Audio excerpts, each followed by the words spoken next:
Jadi, sebelum ni kita dah belajar apa? Kita dah belajar isim, kita dah belajar fi'lun, kita dah belajar harfun. Jadi, makanya kita mampu untuk bina ayat. Sebab kita dah belajar dah 3 benda ni. Sebab dalam bahasa Arab, perkataan hanya terdiri daripada 3 benda ni. Sama ada dia adalah isim ke, kata nama, ataupun fi'lun, ataupun huruf. 3 ni je dalam perkataan. Apa je perkataan bahasa Arab? Jadi, kita dah tahu dah 3 benda ni. Lepas tu kita dah belajar dah fi'lun madi, fi'lun mudhari', fi'lun amam. Lepas tu kita dah tahu dah apa perkataan lelaki, apa tanda-tanda lelaki muzakkar ataupun tanda-tanda perempuan muannas. Lepas tu kita dah belajar dah macam mana nak tengok perkataan tu, bilangan dia 1 ke, bilangan dia 2 ke, ataupun bilangan dia 3. Dan kita pun dah dapat bezakan macam mana nak bezakan adakah kata nama tu makrifah ataupun nakirah khas ataupun am. Jadi hari ini kita akan belajar jumlah ismiyah dan jumlah fi'liyah. So, jumlah tu ialah ayat. Okey, ayat. Jumlah tu dalam bahasa Melayu maksud dia ayat. Bukan maksud jumlah keseluruhan ke tak. Maksud dia ayat. Dalam bahasa Arab, kita nak buat ayat mestilah menggunakan apa? Perkataan. Kita tak boleh buat ayat menggunakan benda lain. Memang kena menggunakan perkataan. Jadi, kita akan tengok, kita akan buat ayat menggunakan mesti menggunakan isim. Paling-paling kuat kena ada isim. 1 isim. Ataupun mesti kena ada sekurang-kurangnya 1 fi'lun. Dan ada ayat boleh menggunakan harfun. Ada ayat tak apa, tak ada harfun pun. Jadi dalam bahasa Arab ni dia ada 2 bahagian jumlah. Bukan 2 lah, 2 jenis jumlah. Jenis ayat. Macam kita 2 jenis ayat. Tetapi 2 ni dia berkait rapat dengan fi'lun yang kita belajar sebelum ni. Fi'lun madi, mudhari'. Jadi dalam bahasa Arab ni ataupun dalam ilmu nahwu ni, apa bahagian jumlah ataupun ayat? Ada 2. Yang pertama, al-jumlatu al-ismiyatu. Jumlah ismiyah. Dan yang kedua, al-jumlatu al-fi'liyatu. Jumlah fi'liyah. Ataupun dia kata lain, ayat kata nama. Yang kedua, ayat kata kerja. Macam mana tu? Jom kita tengok apa beza jumlah ismiyah dan jumlah fi'liyah. Jumlah ismiyah adalah ayat yang dia dimulakan dengan perkataan isim. Dengan kata nama, bukan kata kerja. Contoh ayat mudah. Muhammadun Zakiyun. Apa maksud Zakiyun? Zakiyun tu maksud cerdik. Jadi apa maksud ayat tu? Muhammad cerdik. Dia nak kata Muhammad tu adalah seorang yang cerdik. Jadi nampak tak ayat kat sini? Dia dimulakan Muhammad. Apa itu Muhammad? Muhammad tu apa? Kata nama ataupun kita panggil sebagai isim. Muhammad tu isim. Bagus puan. Jadi isim tu bila lah ada isim di hadapan permulaan sesuatu ayat, maka ayat tu ialah ayat ismiyah ataupun dalam bahasa Arab kita panggil jumlah ismiyah. Isim yang pertama untuk ayat ni lah dinamakan al-mubtada'. Al-mubtada' ni kalau ada senang faham subjek. Manakala isim kedua adalah al-khabar ataupun maksud dia predikat ataupun cerita mengenai subjek tadi. Tetapi ada je ayat lain yang bukan dalam bentuk macam ni. Maksudnya dua-dua isim. Tak boleh je isim dengan fi'lun. Contohnya apa? Muhammad yashrabu al-ma'. Muhammad minum air. Bila Muhammad tu kat depan, maka ayat tu adalah ayat ismiyah ataupun jumlah ismiyah. Khabar mempunyai 4 bahagian. Dalam modul tahap 1 ni kita belum lagi belajar mengenai khabar. Kita akan belajar dekat modul yang ketiga. Modul yang ketiga baru kita belajar tajuk mubtada' dengan khabar. Apabila kita gunakan jumlah ismiyah ataupun ayat ismiyah ni, maka mubtada' dengan khabar tu mesti kena sama dari segi apa? Pertama, jantina. Sama ada kalau lah dia punya mubtada' tu perempuan, maka khabar tu pun perempuan. Maksudnya khabar tu kena ada tanda perempuan. Contoh saya tukar Muhammad tu kepada Hanani. Nama saya Hanani. Apa perkataan Zaki tu? Adakah masih kekal sebagai Zaki atau macam mana? Dia akan jadi apa? Siapa tahu? Zakiyatun. Maksudnya kita tentukanlah perkataan Zaki tu untuk perempuan. Jadi tambah je marbutah dekat belakang Zaki tu. Jadilah Hanani Zakiyatun. Macam tu. Ataupun dia mesti sama dari segi bilangan. Maknanya kalau Muhammad ni ada 2 ataupun kata nama yang pertama tu ada 2 orang maksudnya, maka Zakiyun tu pun kena tukar kepada 2. dua. Kalau dia jamak, maka kena kepada jamak. Okey, contoh ayat mudah yang kat bawah ni. Ana tilmizun. Okey, ana tu berapa orang? Satu seorang, bagus. Tilmizun tu berapa orang? Adakah dia mufrad, musanna ataupun jamak? Dia mufrad satu juga. Okay, lelaki ke perempuan? Tilmizun. Siapa tahu tilmizun tu lelaki ke perempuan? Kenapa perempuan tu lelaki? Okay, ingat tak ada tambah butah, maka dia adalah lelaki. Ana tilmizun maksudnya saya pelajar lelaki. Jadi ana tu seorang, tilmizun tu pun mufrad satu tunggal. Samalah, dan juga ana tu adalah lelaki, maka tilmizun tu pun kena lelaki. Ataupun yang kedua, nahnu talamizu. Okay, nahnu tu ramai ke sikit? Ramai, betul. Jadi dia tak boleh guna tilmizun. Tak boleh nahnu tilmizun. Walaupun betul dalam segi maksud, betul lah tilmizun tu pelajar lelaki. Tapi sebabkan nahnu tu ramai, maka dia kena jamakkan juga dia punya khabar tadi. Jadilah talamizu. Pelajar lelaki kami. Pelajar lelaki. Okay, tilmizun tu satu, talamizu tu jamak. Seterusnya, tadi lelaki. Tengok perempuan pula macam mana. Anti. Okay, anti tu apa maksud anti? Awak perempuan. Bukan she. Okay, salah tu she tu. Bukan she tapi you. Okay, anti tu you. Hiya tu baru she ataupun dia. Anti tu kamu ataupun awak. Untuk siapa? Perempuan. Anti tu perempuan. Jadi kita nak kata dia cantik. Kita tak boleh kata jamil. Kita kena kata jamilatun. Okay, anti tu seorang perempuan. Untuk awak, jamilatun tu pun untuk satu perempuan.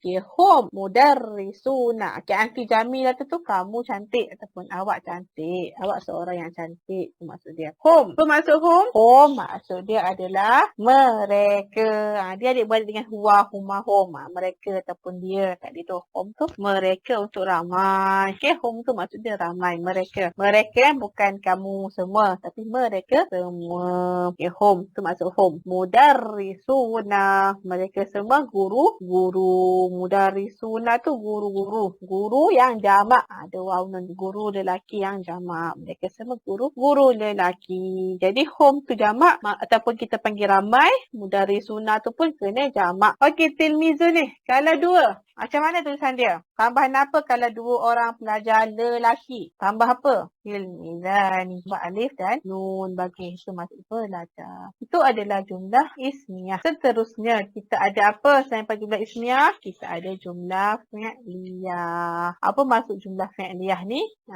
Berlawanan dengan ismiyah. Kalau ismiyah tadi dimulakan dengan isim, maka jumlah fi'liyah ni dimulakan dengan apa? Fi'lun. Okey, ayat yang dimulakan dengan kalimah fi'lun. Any kalimah tak kira dah sama ada dimulakan dengan fi'lun mudhari' ataupun fi'lun madhi. Contohnya, ni ayat simple. Qama Muhammadun. Telah berdiri Muhammad. Jadi, bila kita letak qama kat depan tu, maka tu adalah jumlah fi'liyah. Contoh, kalau saya terbalikkan kedudukan dua ni, saya tak Muhammad kat depan. Muhammadun qama. Itu juga ayat tu. Tapi adakah itu masuk jumlah fi'liyah? Kita tukarkan ayat qama Muhammadun tu kepada Muhammadun qama. Dia dah bertukar kepada jumlah ismiyah. Bila isim kat depan, kita panggil jumlah ismiyah. Bila fi'lun kat depan, kita panggil jumlah fi'liyah. Seterusnya, lihat pada contoh di atas, ayat tersebut dimulakan dengan fi'lun, iaitu qama. Okay, jumlah fi'liyah mesti terdiri daripada sekurang-kurangnya dua kalimah. Iaitu apa? Mesti kena ada fi'lun, kena ada isim dia ataupun pembuat dia. Isim selepas fi'lun ada nama khas dia. Apa nama khas dia? Kita tak panggil dia sebagai isim biasa. Kita akan panggil sebagai isim fa'il. Ada nama kat isim ni, iaitu isim pelaku ataupun isim pembuat. Fa'il tu maksud dia pembuat. Jadi isim fa'il ni dia sebagai isim lah. Walaupun ejaan dia macam fi'lun kan. Tapi perkataan fa'il ini adalah satu isim pelaku maksud dia. Syarat jumlah fi'liyah. Jumlah fi'liyah. Yang pertama ada syarat dia. Yang pertama, fi'lun mesti sama dengan fa'il dari segi apa? Jandina. Maksudnya kalau fi'lun tu untuk anti, maka fa'il dia pun kena anti juga. Kena perempuan juga. Tak boleh tiba-tiba jadi anta ataupun dia huwa ke, tak boleh. Okey, dia kena sama dari segi jandina. Yang pertama. Yang kedua, fi'lun. Dengar betul-betul ni. Mesti tadi dalam keadaan mufrad walaupun fi'lun tersebut fa'il pembuat tadi dalam keadaan thanas atau jamak. Maksud dia bila fi'lun dekat depan dia mesti dalam keadaan tunggal. Kita tengok balik. Okay, contoh ni kita tengok fi'lun madi. Dalam sini apa perkataan yang tunggal? Apa kata kerja yang tunggal dalam jadual ni? Tengok dulu yang pertama dalam kategori dia pertama. Mana perkataan yang tunggal? Untuk mufrad fa'ala dengan fa'alta lagi ada 5 semua untuk tunggal ni. Fa'alat, kedua lagi fa'alti, fa'altu. Jadi kalau dah ayat jumlah fi'liyah untuk ayat yang fi'lun madi ataupun ayat yang dah berlaku, akan perkataan yang akan kita guna hanyalah untuk domir, huwa, hiya, anta, anti dengan ana saja. Okay. Walaupun kita guna untuk huma. Contoh macam ayat tadi. Kita akan guna ja'a je semua. Walaupun talibun tu ramai ke, satu ke, dua ke ataupun ramai. Kita akan guna dia punya fi'lun kat depan ni yang tunggal, iaitu yang huwa sahaja. Nampak tak? Dia berbeza dengan jumlah ismiyah. Kalau jumlah ismiyah dia kena sama. Contoh kalau kita tak talibani kena tak ja'a. Kena ambil yang untuk huma tadilah. Kalau talibuna pun kena ja'u bukan ja'a. Okey, kalau kita balikkan tulisan ni lah, kita balikkan perkataan ni. Sebab apa? Sebab macam ni lah dia punya formula. Tak boleh nak ubah dah. Cuma kita kena ingat fi'lun dia mesti ikut jantina fa'il tadi ataupun jantina pembuat tadi. Disebabkan contoh kan talibuna. Talibuna lelaki kan. Jadi kita kena ambil fi'lun untuk lelaki juga, tapi fi'lun yang tunggal, iaitu ja'a bukan ja'u. Sama macam perempuan. Talibatu. Kita akan ambil fi'lun untuk perempuan tapi yang single. Ja'at. Walaupun dia dalam keadaan jamak, walaupun dalam keadaan talibat, kita akan ambil ja'at juga, bukan ja'atna. Okey, kita ambil ja'at juga. Sebab apa? Sebab ni lah cara dia. Jadi gitulah kaedah dia. Contoh saya minta kita buat ayat lagi. Akala makan. Kalau saya nak kata pelajar telah makan. Pelajar lelaki telah makan. Macam mana ayat dia? Pelajar. At-talibuna. At-talibuna. Kita akan guna akalu ke atau akala juga. Kita akan guna akala ke.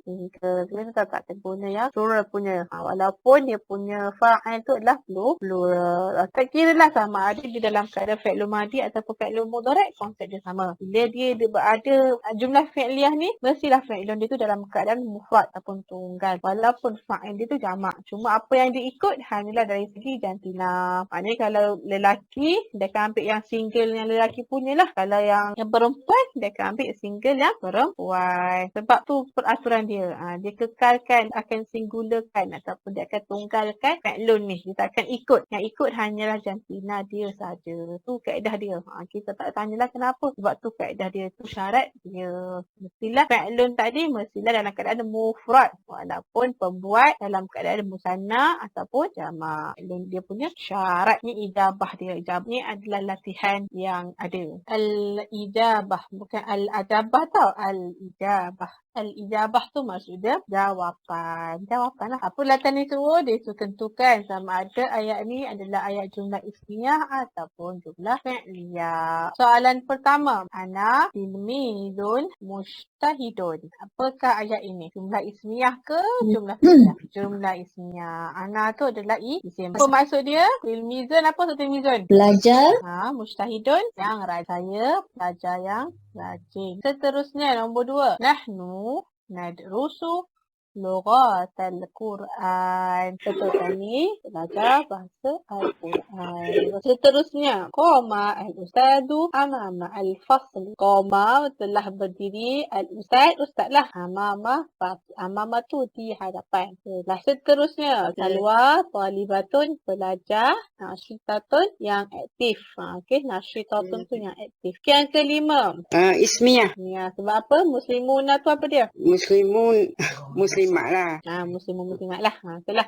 Orang-orang Islam, orang Muslim. Okay. Jalisuna, sedang duduk. Jalisuna tu duduk. Okay, seterusnya. Nombor 6.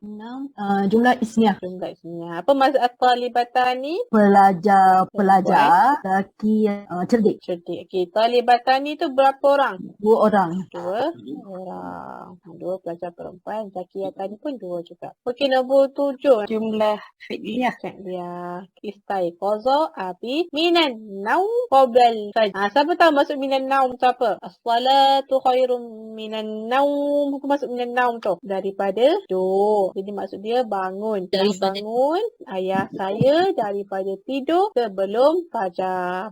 Dua soalan terakhir. Hadhihi misaratun. Ini pembaris. Dengan yang kedua, hadha kitabun. Jadi dua-dua ayat ni pun kita panggil sebagai jumlah ismiyah. Sebab tak ada pun fi'il di sini. Kata ini dengan ini ni kita kategorikan sebagai jumlah ismiyah. Okay, latihan seterusnya. Isi tempat kosong dengan kalimah isim atau fi'lun yang sesuai berdasarkan kalimah dalam kurungan. Ingat apa syarat jumlah fi'liyah tadi? Yang pertama, apa syarat dia yang pertama? Yang pertama, fi'lun kena ikut fa'il dari segi apa? Dari segi jantina. Yang kedua, fi'lun mestilah dalam keadaan mufrad. Jadi dalam ayat ni, pilihlah yang mufrad bagi ayat jumlah fi'liyah. Jangan ambil yang sama dengan pembuat dia. Isi tempat kosong dengan kalimah isim atau fi'lun yang bersebagai. Yang pertama, ar-rajulun al-ajuz. Okey, apa jawapan dia? Ana ataupun ana. Ar-rijal al-ajuzatu adalah orang tua, lelaki tua. Al-ajuz tu tua lah, lelaki tua. Ana tu maksud dia macam sakit ataupun muda tu. Ana rajul al-ajuz. Orang tua tu dalam keadaan yang tua lah. Macam tu lah maksud ana tu dia keadaan yang susah lah. Susah seorang lelaki yang tua. Rajul al-ajuz tu lelaki tua lah maksud dia. Sama je. Ana dengan ana ni sama. Susah menderita lah maksud dia. Cuma anak tu untuk domir apa anak tu? Perempuan. Ana untuk domir mana? Huma. Bukan ana yang ni. Ana. Untuk huma dua lelaki. Yang kedua. Al-mu'allimatu nasyitatun atau nasyitatun. Guru perempuan itu rajin. Jadi ni perempuan tu tunggal, itu tunggal lah. Jangan ambil yang jamak pula. Jangan ambil yang lelaki pula. Sebab guru ni lah untuk perempuan ni, untuk perempuan. Al-mu'allimatu ni adalah mu'annas. Okay, soalan yang ketiga. At-talibuna muraji'una muraji'at muraji'an. Okay, betul yang pertama. Muraji'un tu maksud dia mengulang kaji. At-talibuna ni sedang mengulang kaji lah. Al-muslimatu tawaddu'na beruduk. Okey, sedang beruduk. Setelah beruduk, muslimat itu ramai lah. Muslimah yang ramai. Okay, yang terakhir, husna tabibun tabibatun tabibatani tabibatun. Tabibatun maksud doktor perempuan. Husna adalah doktor perempuan. Jelas kan cara nak membezakan jumlah fi'liyah dengan jumlah ismiyah. Ya, jumlah ismiyah, isim kat depan. Jumlah fi'liyah, fi'lun di hadapan. Okey, itu sahaja.